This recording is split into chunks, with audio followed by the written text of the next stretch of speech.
This happened when I was growing up, around 2004 or 2005 when I was about 13 years old. It took place in a rural area, a good ways outside the town of Uvalde. The town itself was really small back then, and not much to look at. It's just one of those towns that really isn't on the way to anywhere important.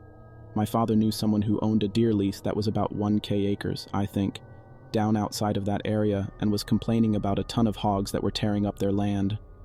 Being open season on hogs in the south, my dad thought he would surprise me that summer and take me down for a week to go hunting for them.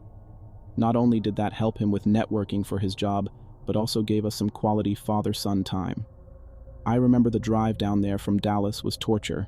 It was about 7 hours in my dad's hardtop Jeep Wrangler. That car was so uncomfy, I hated it.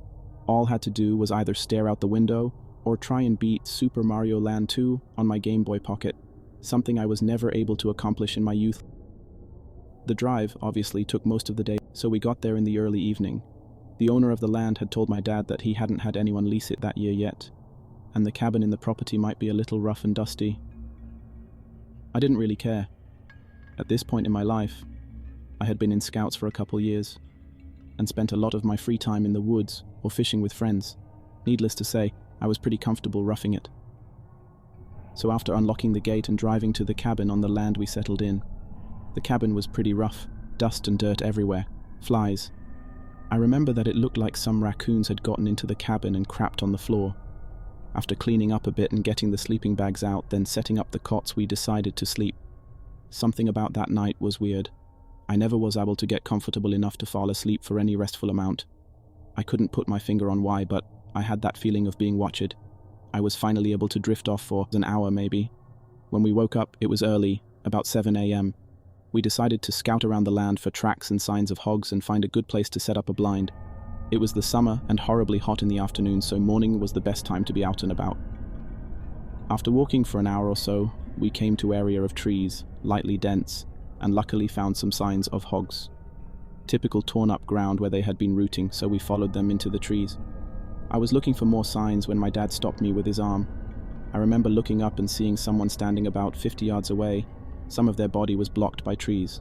This was private land, so they definitely weren't supposed to be there. We also had confirmation from the owner before we got to the lease that nobody was there, not to mention the gate was locked up when we first arrived. The person was wearing some bright-colored red jacket. We slowly walked toward them. My dad called out something like, "Hey, we're hunters. This is private land." The person didn't move at all, dead still. We were about 30 yards away, and could see that he was turned away from us with his hands in his pockets.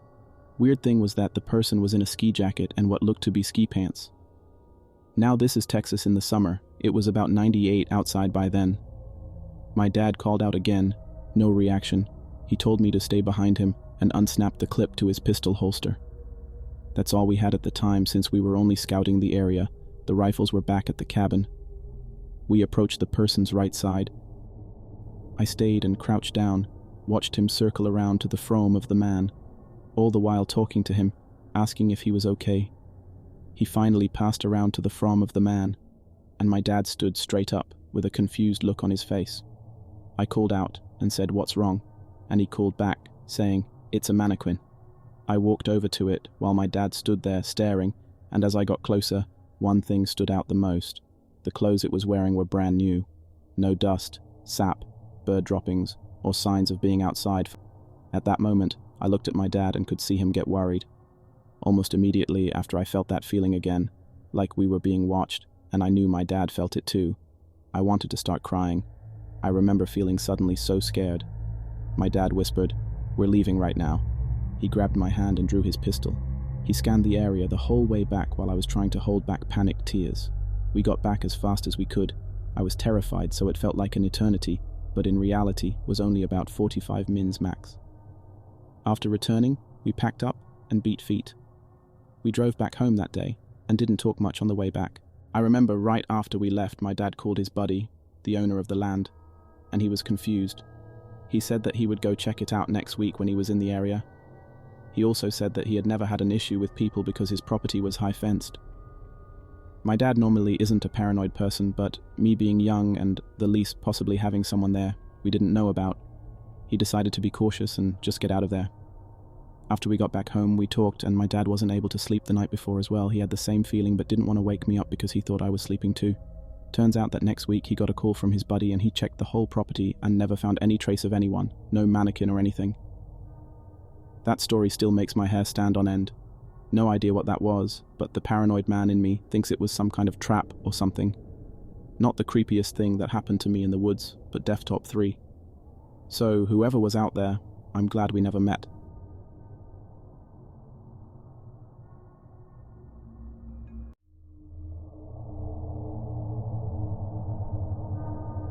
My boyfriend at the time, now husband, let's call him H, was an avid outdoorsman and also served in the military.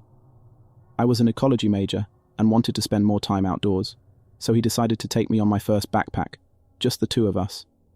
For those who aren't familiar, the Grand Tetons are well known for their wildlife, specifically grizzly bears. My only experience with bears up to this point was watching a little black bear cross the road from the safety of my car. Seeing grizzly country signs around every corner wasn't doing much to calm my nerves. First incident, my boyfriend looked like Indiana Jones, machete hanging from his belt, large knives attached to each side of his pack, bear spray strapped to his waist. You get the picture. The beginning of our 25-mile journey was all uphill. When in bear country, you're supposed to make noise as to not startle the wildlife by accidentally sneaking up on it. As you can imagine, going up a steep hill while carrying a 40 lb pack makes it difficult to make conversation. We were an hour in, and almost at the top of the ascent. I noticed that the woods had gone completely silent, save for the rushing stream that was to our left of the trail. Silent woods are never a good sign. This usually indicates predators nearby. At this point, I was in front of my boyfriend, and we were about to crest the hill. For the past 20 minutes, we had not said a word to each other, having been too tired to speak. We noticed the silence at the same time and gave each other knowing glances. I came up over the top of the hill and immediately froze. Sitting not 10 feet in front of me in the middle of the trail was a grizzly bear. My husband wasn't aware yet, as he was behind me, so I did the first thing I could think of. While still in my frozen stance, I managed to take my arm and started flinging it wildly behind me, trying to get H's attention. I was too terrified to speak. The bear went from sitting to all fours, not looking away from us once. H quickly swung me around so that I was behind him, and he just started yelling. Being in the military, he knows how to yell. The grizzly wasn't quite fazed as it started to walk slowly towards us. At this point, I was on the verge of passing out from terror. This bear was about 5 feet in front of us, when we heard a loud crack coming from the woods to our right. The bear heard it too, and he bolted towards the stream. A second crack boomed again, this time much closer than before. H said, "It's probably just some falling branches." But we both knew that wasn't the case. At this point, we were walking quickly up the trail in an attempt to create some distance from the grizzly and those strange noises. I felt the hairs on the back of my neck stand straight up, and at that same moment H stopped moving in front of me. He turned around to look at me, and I turned to look behind me. To this day, we are not sure what we saw. Back where we were standing was a large black-brown mass. It looked to be 3 times bigger than the already large grizzly that we had seen just a few moments before. Its back was facing us, and then it stood on its back legs. It looked similar to a bear, but something about the shape was just off. At this point, it was probably stupid to run away, but that is exactly what we did. We were aware of heavy footsteps behind us, but neither of us looked back. The footsteps eventually faded. At this point, I was a mess. H was doing his best to console me. "Honey, this is extremely unusual. The bears usually stay away from humans. We're going to be okay.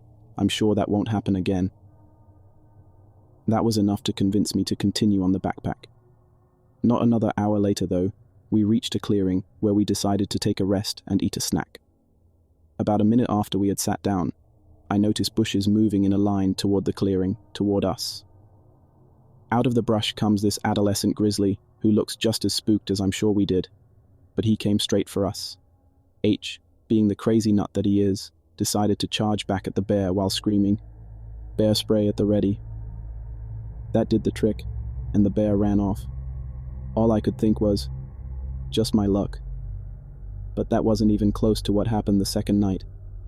Second night.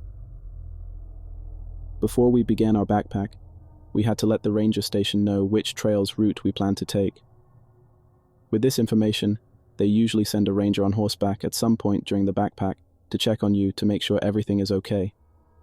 There were not many approved trails left for us to choose from, and it was just our luck that they were the most difficult. Apparently, over the 3 days we were on those trails, we had been the sole hikers. We didn't see a single other person once we were en route. Anyhow, I guess we missed the ranger who came to check on us. We had been following hoofprints the entire second day, and we hadn't seen any the day before. I had some foot problems, so we spent valuable daylight trying to adjust my boot laces, socks, to compensate for the pain. When we started on the trail again, we had maybe an hour or two of daylight left, and in the woods, it gets dark fast. I was exhausted. It was now dark out, and H was the only one with a working headlamp, as mine wouldn't even turn on for some reason. We needed to find somewhere to set up camp, as we still needed to eat. It was freezing, and the wind was blowing. It was creating a howling sound as it rushed through the trees, which made it difficult to hear H or discern any other sounds coming from the woods. After another hour of hiking through the dark, we found a clearing. Well, it was more like a bowl. It looked to be 200 meters in diameter, with the sides being 10 meters down. From the trail to the bottom of the clearing, this place was strange. We both felt it, though he didn't tell me how freaked he was till after we had left. There was no moonlight, so all we had was the illumination from his headlamp, our small camp stove, and the flashlight that I fished from my pack. Half of the trees were dead fallen, just in the bowl. The vegetation everywhere else was very dense. To help alleviate my anxiousness, he started playing music out of his portable speaker. This didn't help much, as it just echoed off the trees, creating a dissonance of sounds. He also thought it would ward off any predators nearby. This is when we knew our anxiousness wasn't paranoia. The silence was back. There hadn't been a single bird chirp since we arrived at the clearing. It also may have had to do with the obnoxious music, but because of our previous experience, we decided to turn off the music and head into the tent. Also, it was freezing. As soon as we were situated in our sleeping bags, we heard deep cracks and thuds echoing from beyond the tree line. Falling trees. There had been a lot of wildfires and very little rain this season. Thud. We both froze. That sound wasn't an echo, it came from inside the clearing. Definitely not a falling tree. Thudi. It came from right outside our tent. We both stopped breathing. Hitch's hand found mine and we clung to each other, paralyzed. Something dragged across the outside of our tent, making an indent as it went along. It was thin, almost, like a finger. "What is it?" I whispered, shaking. "I don't know. Shouldn't be a person, we're the only ones on this side of the mountain." I was trying my hardest to stifle sobs, trying to listen to what was outside. I could hear steps, but couldn't decipher what it was. The steps stopped, and then the whole side of the tent was slowly pushed inwards. At this point, whatever was outside knew we were inside, so I shined my flashlight at the side of the tent. What I saw made my blood run cold. It was the shape of a human face pressed into the tent wall. I could make out the nose and an open mouth. Each time they breathed, it made the tent around their mouth billow in and out. H said, "Like that," and pulled a Glock from his sleeping bag. He cocked it, and the sound shattered the silence. The face pulled back, and we heard fast footsteps heading towards the edge of the clearing. We didn't leave the tent till the sun was shining the next morning. The first thing we noticed was the smell of urine. We came out of the tent and looked around. Whoever it was had peed on our coals we had left in the fire, leaving a disgusting stench of evaporated pee. Footprints surrounded our tent, circling around multiple times. Muddy handprints decorated the outside of our tent. We think it was mud anyway. The takeaway: wildlife is not the most dangerous thing in the backcountry.